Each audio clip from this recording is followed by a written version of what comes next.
Hello everyone, मैं अनीता। नमस्कार, कैसे हैं आप सब। तो स्वागत है आपका रमनीता अकेडमी चैनल पर। तो आज हम शुरू करने जा रहे हैं आदिकाल के महत्वपूर्ण प्रश्न। इससे पहले हमने नेट जीआरएफ के पाठ्यक्रम में जो इकाई 1 भाषा विज्ञान और कुछ ग्रामर उसको किया हमने। ग्रामर कुछ मैंने शॉर्ट्स में कराई है और भाषा विज्ञान के जो महत्वपूर्ण प्रश्न थे वो मैंने सब कराए हैं। आप उनको ज़रूर देख सकते हैं, उससे आपका कोई नुकसान नहीं होने वाला है। तो शुरू करते हैं हम आज का पहला प्रश्न। तो शुरू करने से पहले मैं बताना चाहूँगी, आप प्लीज़ रमनीता अकेडमी चैनल को सपोर्ट करें और सब्सक्राइब कर लें। और अगर आपको क्लासेस अच्छी लग रही हैं तो आप क्लास भी ज़रूर शेयर करें। देखो, ये प्रश्न सिर्फ नेट जीआरएफ के लिए ही काफ़ी नहीं है, ये हिंदी की आने वाली सभी परीक्षाओं के लिए महत्वपूर्ण है, जैसे पीएचडी, टीएचडी, केवीएस, एनबीएस, जेके सेट, जो भी जेके सेट, जेके पीएससी के जितने भी एग्ज़ाम हिंदी के होंगे उन सब के लिए ये महत्वपूर्ण प्रश्न है। तो आप इनको स्किप मत करें। तो मैं इतना ये आपको सजेस्ट करती हूँ कि आप प्लीज़ इनको ज़रूर देखें। देखते हैं आज का पहला प्रश्न। आदिकाल का पहला कवि किसे माना जाता है? विकल्प ए स्वयंभू, बी सरहपाद, सी पुष्पदंत, डी विद्यावती। तो हमारा विकल्प बी सरहपाद सही है। जे सरहपाद को आदिकाल का पहला कवि माना जाता है। प्रश्न संख्या 2, निम्नलिखित में से कौन सा आदिकाल का एक नाम नहीं है? 3 जो है वो आदिकाल के नाम है, एक नहीं है, वो कौन सा है? विकल्प ए वीरगाथा काल, बी चारण काल, सी सिद्ध सामंत काल, डी आदिम युग। हमारा विकल्प डी सही है। वीरगाथा काल, चारण काल, सिद्ध सामंत काल ये आदिकाल के नाम है। आदिम युग जो है ये आदिकाल का नाम नहीं है। विकल्प डी सही है। देखते हैं प्रश्न संख्या 3, आदिकाल का आरंभ कब से माना जाता है? विकल्प ए 1993 ईस्वी से, बी 700 ईस्वी से, सी संबत 1375 और डी संबत 1100। हमारा विकल्प सी सही है। आदिकाल का आरंभ संबत 1375 से माना जाता है। प्रश्न संख्या 4, आदिकाल को सिद्ध सामंत काल नाम से किसने अभिहित किया? विकल्प ए रामकुमार वर्मा, बी आचार्य शुक्ल, सी हजारी प्रसाद द्विवेदी, डी राहुल सांकृत्यायन।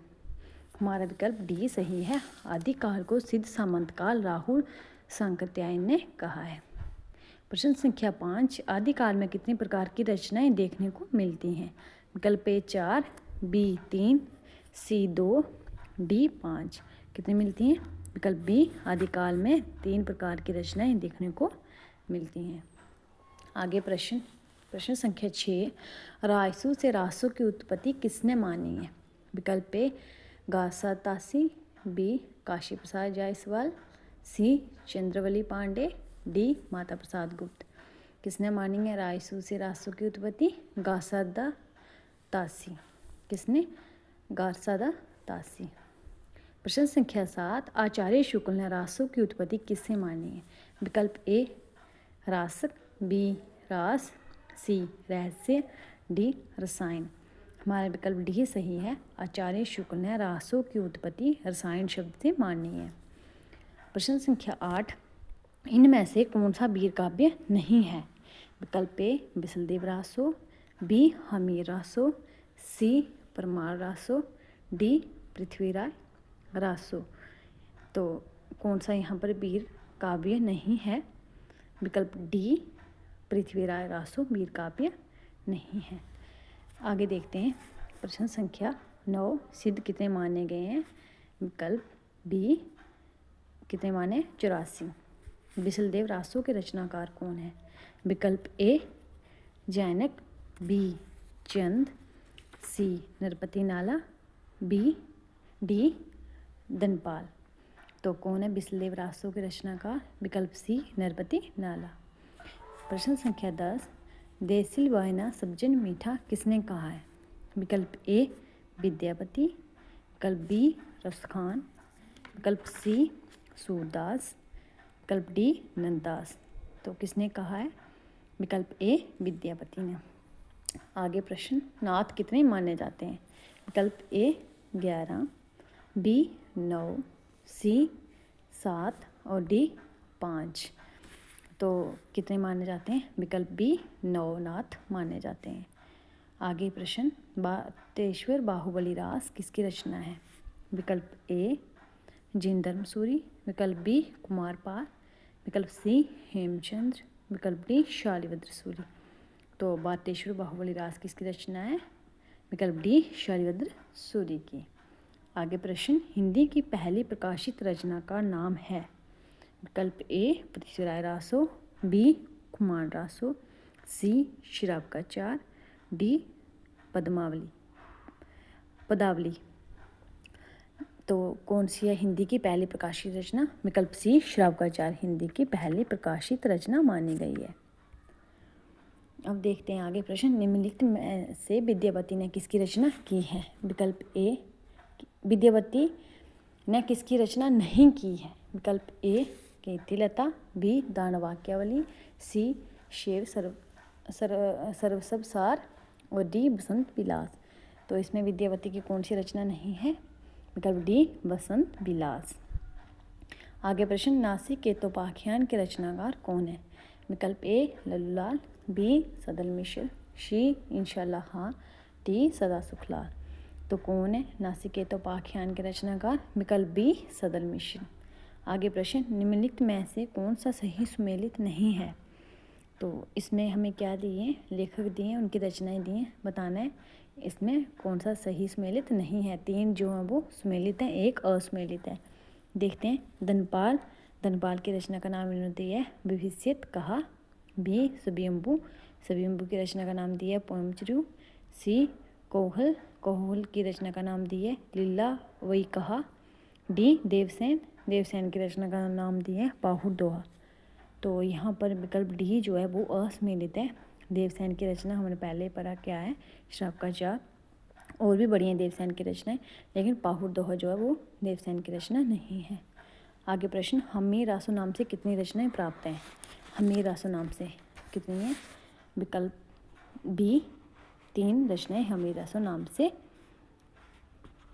नाम से कितनी रचनाएं प्राप्त है पूछा है। तो यहाँ पर हमारा विकल्प डी सही होगा, एक भी नहीं, हम्मी रासो नाम से कोई भी रचना प्राप्त नहीं है। आगे प्रश्न, विजय पाल रासो के रचनाकार कौन है? विकल्प ए नरपति नाला, विकल्प बी सारंगधर, विकल्प सी जगनेक, विकल्प डी नरसिंह बाट। तो विजय पाल रासो के रचनाकार कौन है? नरसिंह बाट। विकल्प डी जो है वो सही है। आगे प्रश्न, किसने पृथ्वीराज रासो को अप्रमाणिक रचना घोषित करके उसका प्रकाशन बंद करवा दिया था? विकल्प A doctor Buller, B William Jones, C John प्रीपेस, डी DC गिलक्राइस्ट। कौन है? विकल्प ए डॉक्टर बुलर ने पृथ्वीराज रासो को अप्रमाणिक रचना घोषित करके उसका प्रकाशन बंद करवा दिया था। आगे प्रश्न जी हो गया, पृथ्वीराज रासो किस में विभाजित है? विकल्प ए सर्ग में, बी कांड में, सी समय में, डी सोपान में। किस में है?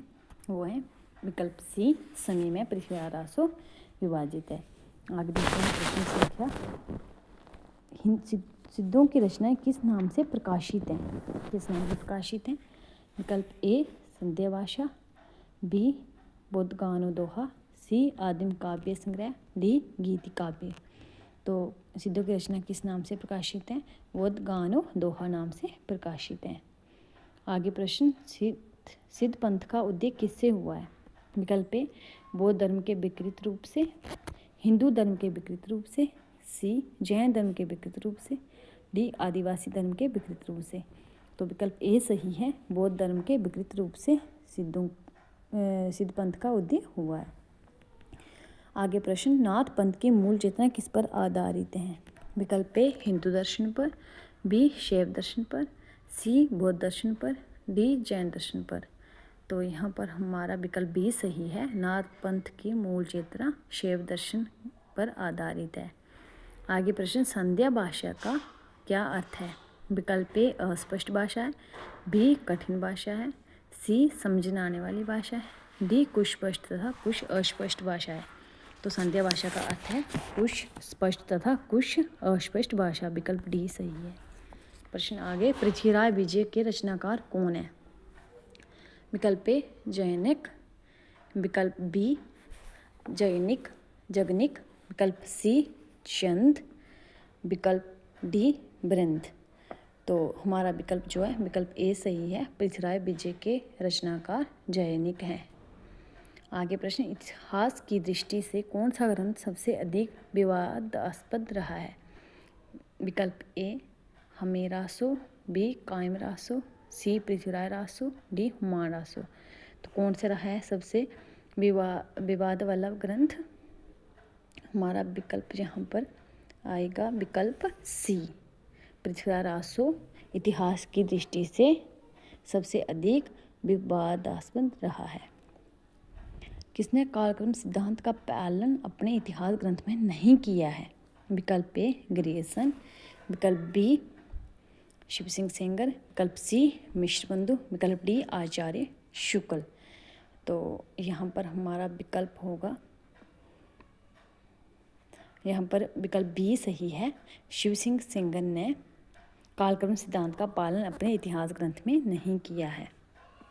अब देखते हैं प्रश्न संख्या आगे, गासा तासी के इतिहास ग्रंथ में हिंदी से संबंधित कवि लेखन कितने हैं?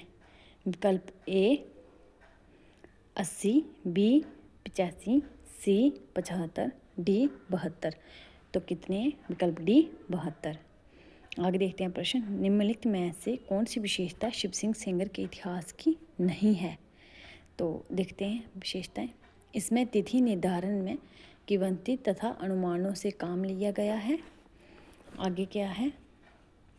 विकल्प बी जे आकार आदि क्रम से लिखा गया है, जे प्रवृत्ति लेखों के लिए मुख्य आधार रहा है। विकल्प सी। अब विकल्प डी 1870 में प्रकाशित इस ग्रंथ में 1000 कवियों का वर्णन है। तो यहाँ पर हमारा विकल्प डी सही है, 1870 में प्रकाशित इस ग्रंथ में 1000 कवियों का वर्णन है। आगे देखते हैं प्रश्न, जॉर्ज ग्रियर्सन के इतिहास की विशेषता है। क्या विशेषता है? उन्होंने आदिकाल पर विचार किया है। विकल्प बी उनके इतिहास में 14वीं शताब्दी के विषय में कुछ नहीं कहा गया है। सी उन्होंने हिंदी तथा उर्दू के कवियों पर विचार किया है। डी मिश्रबिंदु विनोद उनका आधार ग्रंथ है। तो यहाँ पर हमारा विकल्प कौन सा सही है? विकल्प बी उनके इतिहास में 14वीं शताब्दी के विषय में कुछ नहीं कहा गया है। आगे प्रश्न, निम्नलिखित में से कौन सी विशेषता आचार्य शुक्ल के इतिहास ग्रंथ की नहीं है? तो विकल्प ए उनके द्वारा किया गया काल विभाजन आज तक मान्य है। उन्होंने आरंभ की कुछ रचनाओं को सांप्रदायिक बताया। उन्होंने नए कवियों की खोज का प्रयास नहीं किया। उनका इतिहास शब्दसागर की भूमिका के रूप में लिखा गया है। तो हमारा विकल्प कौन सा सही है? विकल्प सी उन्होंने नए कवियों की खोज का प्रयास नहीं किया। जो आचार्य शुक्ल के इतिहास ग्रंथ की विशेषताएं नहीं हैं, बाकी तीनों आचार्य शुक्ल के इतिहास की विशेषताएं हैं। एक जो है ये विकल्प सी जे आचार्य शुक्ल के इतिहास ग्रंथ की विशेषता नहीं है। अब देखते हैं प्रश्न आगे, किसने स्वयंभू को हिंदी का पहला कवि माना है? विकल्प ए राम कुमार वर्मा, विकल्प बी राहुल सांकृत्यायन, विकल्प सी हजारी प्रसाद द्विवेदी, विकल्प डी आचार्य शुक्ल। किसने माना है? राम कुमार वर्मा ने स्वयंभू को हिंदी का पहला कवि माना है। आगे देखते हैं, शराब का अचार किसकी रचना है? विकल्प ए देवसेन, बी जिनदत्त सूरी, सी स्वयंभू, डी शालिभद्र सूरी।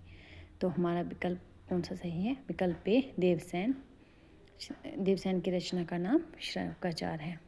आगे प्रश्न, पाहुर दोहा के रचनाकार कौन है? विकल्प ए मुनि कनकामर, बी नयनदि मुनि, सी राम सिंह, डी हाल। तो पाहुर दोहा के रचनाकार कौन है? विकल्प सी राम सिंह। प्रश्न आगे, किसी आदिकाल की एक प्रवृत्ति नहीं कहा जा सकता है? विकल्प ए आदिकाल की विशेषताएं मतलब प्रवृत्ति मतलब विशेषताएं, अप्रमाणिक रचनाएं थी इस टाइम। विकल्प बी राष्ट्रीयता का चरमोत्कर्ष, सी वीर व श्रृंगार रस की अभिव्यक्ति, डी अतिशयोक्तिपूर्ण वर्णन। तो यहाँ पर हमारा विकल्प कौन सा सही है? विकल्प बी सही है, राष्ट्रीयता का चरमोत्कर्ष। आदिकाल की प्रवृत्ति नहीं थी। अब देखते हैं आगे प्रश्न। अपभ्रंश को पुरानी हिंदी किसने कहा है? किसने कहा है? विकल्प ए आचार्य शुक्ल, बी राहुल सांकृत्यायन, सी चंद्रशेखर शर्मा गुलेरी, डी हजारी प्रसाद द्विवेदी। तो यहाँ पर हमारा विकल्प अपभ्रंश को पुरानी हिंदी किसने कहा है? कहा है बताना था हमने, सॉरी। तो ये कहा है चंद्रशेखर शर्मा गुलेरी ने। विकल्प सी सही है। आगे देखते हैं प्रश्न। 84 वैष्णव की वार्ता तथा 200 वैष्णव की वार्ता के लेखक कौन है? तो यहाँ पर हमारा विकल्प ए जो है गोकुलनाथ, बी ईशानाथ, सी सिद्धनाथ, डी तोमरनाथ। तो कौन है? विकल्प ए गोकुलनाथ। आगे देखते हैं आदिकाल को बीज वपन काल नाम किसने दिया? विकल्प ए हजारी प्रसाद द्विवेदी ने, बी मिश्रबंधु ने, सी महावीर प्रसाद द्विवेदी ने, डी विश्वनाथ प्रसाद मिशन ने। तो हमारा विकल्प सी सही है। आदिकाल को बीज वपन काल नाम महावीर प्रसाद द्विवेदी ने दिया था। आगे देखते हैं मुंज रास के रचयिता कौन है?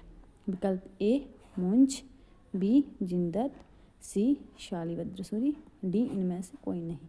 तो मुंज रास के रचयिता कौन है? मुंज कवि हैं। आगे देखते हैं चंद्रमाला रास के रचनाकार कौन है? विकल्प ए आस्कू कवि, बी पालहन, सी सुमतिगनी, डी जिनधर्म सूरी। तो चंद्रमाला रास के रचनाकार आस्कू कवि हैं। आगे देखते हैं प्रश्न। प्रबंध चिंतामणि के लेखक कौन है? विकल्प ए बाणभट्ट, बी मेरुतुंग, सी कुलशेखर, डी हेमचंद्र। कौन है? विकल्प बी मेरुतुंग प्रबंध चिंतामणि के लेखक। प्रश्न संख्या आगे। विशेष कहा की रचना किसने की? विकल्प ए देवपाल ने, बी धनपाल ने, सी कुमारपाल ने, डी रामपाल ने। तो हमारा विकल्प बी सही है, धनपाल। धन्यवाद। आज हम इतने ही प्रश्न रखते हैं। इससे आगे हम दूसरी क्लास में कंटिन्यू करेंगे। तब तक के लिए धन्यवाद।